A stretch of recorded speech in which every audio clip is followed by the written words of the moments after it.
Ex Oblivione by H.P. Lovecraft.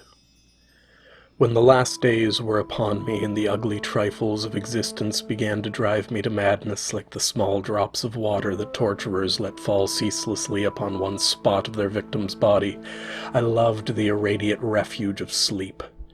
In my dreams I found a little of the beauty I had vainly sought in life, and wandered through old gardens and enchanted woods.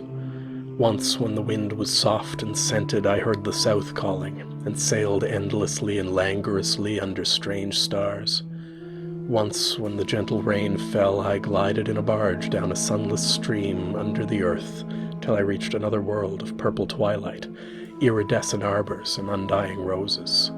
And once I walked through a golden valley that led to shadowy groves and ruins, and ended in a mighty wall green with antique vines, and pierced by a little gate of bronze.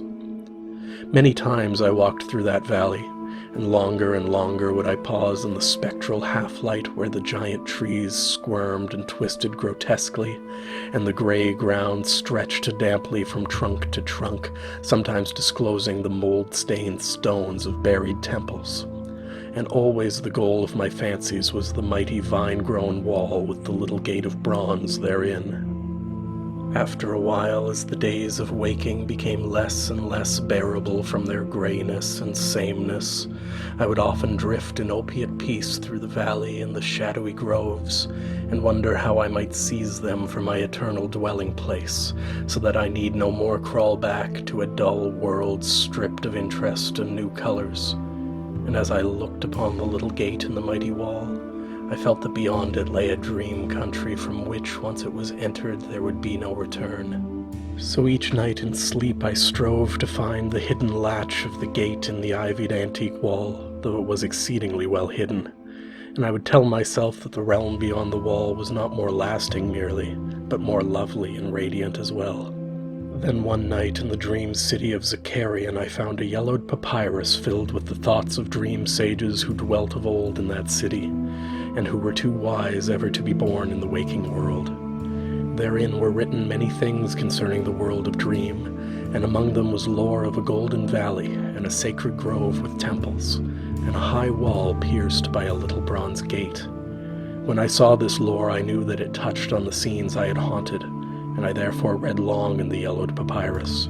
Some of the dream sages wrote gorgeously of the wonders beyond the irrepassable gate, but others told of horror and disappointment.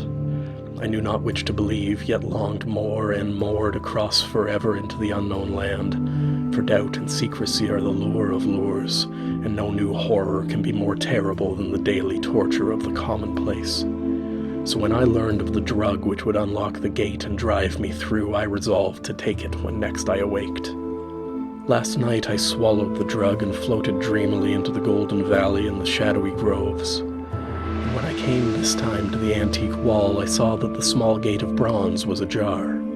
From beyond came a glow that weirdly lit the giant twisted trees and the tops of the buried temples, and I drifted on songfully, expectant of the glories of the land from whence I should never return. But as the gate swung wider and the sorcery of drug and dream pushed me through, I knew that all sights and glories were at an end.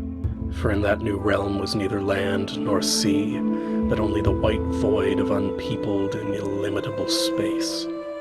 So happier than I had ever dared hope to be, I dissolved again into that native infinity of crystal oblivion from which the daemon life had called me for one brief and desolate hour.